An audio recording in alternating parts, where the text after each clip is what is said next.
నీ భర్త ఆ భుజం అయ్యే అవకాశం ఉంది. నీ భార్య ఆ భుజం అయ్యే అవకాశం నీకుంది. ఒకవేళ నీకు వివాహం కాకపోతే నిజంగా నిన్ను ప్రేమించే నీ తల్లిదండ్రులు ఆ భుజం అయ్యే అవకాశం ఉంది.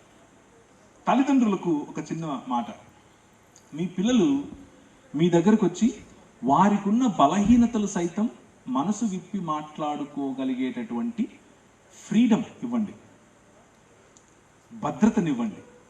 మా నాన్న దగ్గరికి వెళ్ళి చెప్తే ఓ సోది చెప్తాడు, ఓ తిడతాడు, ఓ మా అమ్మ దగ్గరికి వెళ్తే అంతే, ఇంకా రేపటి నుంచి మొత్తం ఏముంటుంది, కారాలు మిరియాలే ఉంటాయి. ఇలాంటిది గనక మీరు మీ ఇంట్లో క్రియేట్ చేస్తుంటే, దాన్ని మీరు భక్తి, దాన్ని మీరు గొప్ప దేవుని బిడ్డను నేను అని మీరు ఫీల్ అవుతూ ఉంటే మీ కర్మ, మీరు మీ పిల్లల్ని కోల్పోతారు. మీ అధిక భక్తి మీ పిల్లలను దేవుని నుంచి దూరం చేస్తుంది, మీ దగ్గర నుంచి దూరం చేస్తుంది. మళ్ళీ చెప్పనా, మీ అధిక భక్తి మీ పిల్లలను దేవుడి నుంచి దూరం చేస్తుంది, మీ దగ్గర నుంచి దూరం చేస్తుంది. మీరు అనుకోవచ్చు నేను ఓ పెద్ద భక్తున్నని, మీ పిల్లల మనసుల్లో మీరు జీరో అవుతారు.